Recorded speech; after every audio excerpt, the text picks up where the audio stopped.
दोस्तों आज 17 अगस्त की इवनिंग बुलेटिन में स्वागत है। आज हो चुका है 17 अगस्त, तो आज हम आपके लिए टॉप 10 खबर लेकर आए हैं। तो ऐसे में अगर आप भी बिहार न्यूज से इंटरेस्ट रखते हैं तो आप हमारे साथ बने रहें। खबर शुरू करने से पहले आपको बता दूं कि अगर आप बिहार न्यूज से इंटरेस्ट रखते हैं तो आप केडीबी लाइव ऐप को भी इंस्टॉल कर सकते हैं, क्योंकि केडीबी लाइव ऐप में बिहार की किसी भी खबर को 1 मिनट से भी कम समय में दिया जाता है। इस ऐप को इंस्टॉल करने के लिए प्ले स्टोर में जाइए, सर्च कीजिए केडीबी लाइव, आ जाएगा, उसको इंस्टॉल कीजिए और पूरे बिहार की खबरों को देखिए। तो चलिए चलते हैं आज की खबरों की ओर।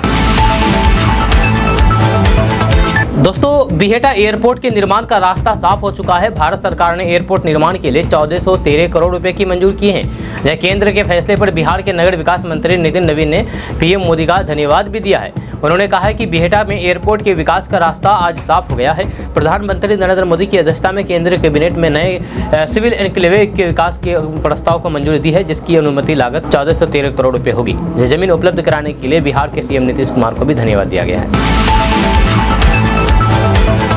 दोस्तों कोलकाता में महिला डॉक्टर के साथ हुए जघन्य अपराध को लेकर के देश भर में डॉक्टरों का विरोध प्रदर्शन जारी है। पूर्णिया मेडिकल कॉलेज में भी डॉक्टरों ने विरोध जताते हुए आज ओपीडी सेवा को पूरी तरीके से ठप कर दिया है, जबकि इमरजेंसी सेवाएं बहाल है। जब विरोध प्रदर्शन कर रहे महिला डॉक्टरों का कहना है कि कोलकाता में जिस तरह से महिला डॉक्टर के साथ गलत काम हुआ है, जघन्य घटना हुआ है, ये घटना बेहद ही दुखद है, जहाँ हम सभी को अपनी सुरक्षा का डर सताने लगा है। यह डर इस बात का है कि जब अपने मेडिकल कॉलेज में ही हम सुरक्षित नहीं है तो फिर और कहाँ रहेंगे। इधर ओपीडी की सेवा ठप पड़ जाने से परेशान मरीज डॉक्टर की राह देख रहे हैं। डॉक्टरों का कहना है कि हमें भी दुख है कि मरीज परेशान हो रहे हैं, लेकिन उनके लिए इमरजेंसी सेवा हमने बंद नहीं की है।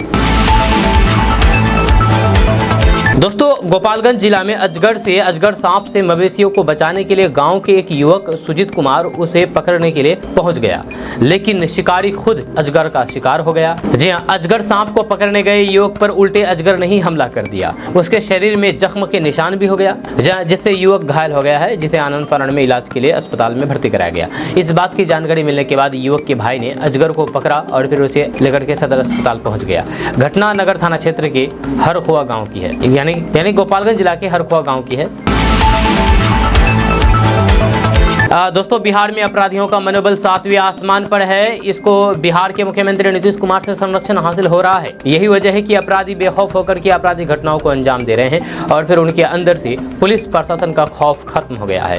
ये तमाम बातें बिहार के नेता प्रतिपक्ष तेजस्वी यादव कह रहे हैं। दरअसल बिहार में बढ़ती आपराधिक घटनाओं को लेकर के बिहार के नेता प्रतिपक्ष तेजस्वी यादव लगातार जुबानी हमला बोलते हुए नजर आते हैं। ऐसे में अब उन्होंने एक बार फिर से सोशल मीडिया के जरिए पोस्ट करते हुए बिहार के अंदर क्राइम ग्राफ पर सवाल उठाया है। तेजस्वी यादव ने कहा कि दरभंगा में 13 वर्षीय नाबालिग लड़की के साथ गलत काम किया गया। पुलिस ने एफआईआर करने में 4 दिन लगा दिए, उसके बाद अल्ट्रासाउंड कराने में और 4 दिन लग गए। वहीं पर मुजफ्फरपुर में माँ बाप के सामने में नाबालिग लड़की का अपहरण किया जाता है, फिर उसके साथ जघन्य अपराध किया जाता है, घटना को अंजाम दिया जाता है। और भी कई सारी घटनाओं को तेजस्वी यादव ने बयान किया है सोशल मीडिया के जरिए।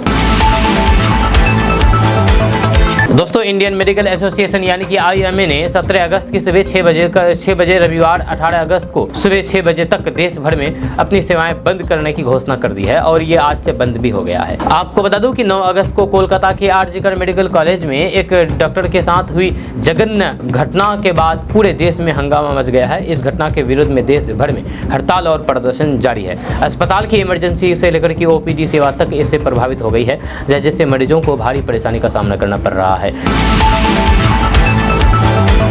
दोस्तों बिहार में बड़े भर्ती अभियान की तैयारी है। जहां सूत्रों के अनुसार सरकार बिहार के 45 राज्य विभागों में लगभग 6,40,000 नई वैकेंसी निकालने की योजना बना रही है। इस भर्ती अभियान से लाखों युवाओं को रोजगार मिलने की संभावना है। ये पहल कई महत्वपूर्ण विभागों में की जा रही है, जिनमें शिक्षा, कृषि और पंचायती राज शामिल है। हालांकि भर्ती की आधिकारिक अधिसूचना अभी जारी नहीं हुई है। रिपोर्ट्स के अनुसार प्रक्रिया जल्द ही शुरू हो सकती है। उम्मीदवारों को सलाह दी जाती है कि वे आधिकारिक टेलीग्राम और व्हाट्सएप ग्रुपों से जुड़े रहे, ताकि समय पर अपडेट प्राप्त कर सके और फिर अपनी तैयारियां शुरू कर सके।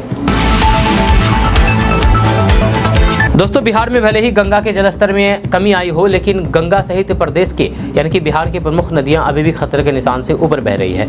इस बीच भागलपुर, मुंगेर, मधेपुरा सहित कुछ जिलों के स्कूल और फिर आंगनबाड़ी केंद्र जलमग्न हो गए हैं। इससे पठन पाठन का कार्य पूरी तरीके से प्रभावित हो गया है। बिहार के कोसी गंगा के दियारा क्षेत्र में बाढ़ का पानी भरा हुआ है। भागलपुर के गोराड़ी प्रखंड के जमसी हाई स्कूल का मैदान और फिर स्कूल जाने वाले मुख्य सड़क पर पानी भर गया है। मधेपुरा के चौसा प्रखंड के करीब 25 गाँव बाढ़ की चपेट में आ गए हैं। मुंगेर में भी बाढ़ का पानी दियारा क्षेत्र के गाँव और फिर खेतों में फैला हुआ है। कई दिनों से खेतों में पानी जमा हुआ है और फसलों की बर्बादी हो रही है। दोस्तों बिहार में पुलों के गिरने का सिलसिला बदस्तूर लगातार जारी है। ताजा मामला बिहार के भागलपुर जिले के सुल्तानगंज स्थित गंगा नदी का है, जहां पर निर्माणाधीन यानी कि बन रहे 4 लेन पुल का स्ट्रक्चर शनिवार को फिर से एक बार गिर गया। इस घटना से वहां पर अफरा तफरी का माहौल हो गया। बताया जा रहा है कि सुल्तानगंज अगवानी गंगा नदी पर बन रहे निर्माणाधीन पुल का पाया संख्या 9 का सुपर स्ट्रक्चर एक बार फिर से जमींदोज हो गया है। यह घटना के बाद बिहार सरकार का ये प्रोजेक्ट एक बार फिर से सवालों के घेरे में आ गया है, जैसे कि आप अपने मोबाइल स्क्रीन पर वीडियो देख रहे हैं। इस पुल के गिर जाने से एक बार फिर से सवालों के घेरे में आ गए हैं ये प्रोजेक्ट को बनाने वाली, क्योंकि कंपनी अगले कुछ ही महीनों में इसे चालू करने का दावा कर रही थी।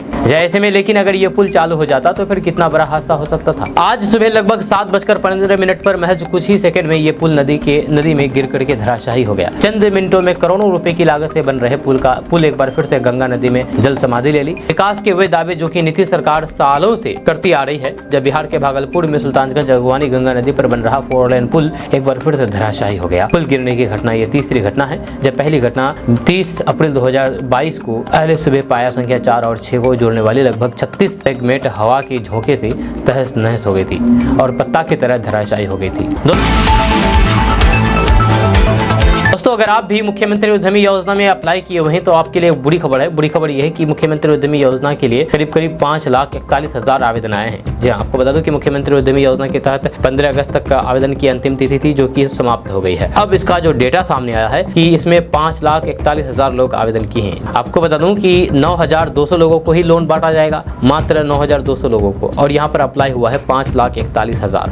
जब मुख्यमंत्री उद्यमी योजना के तहत बिहार सरकार युवाओं को उद्योग लगाने के लिए 10 लाख रुपए देती है, जिसके लिए आवेदन 1 जुलाई से शुरू हुए थे, जबकि ऑनलाइन आवेदन की अंतिम तिथि 16 अगस्त थी।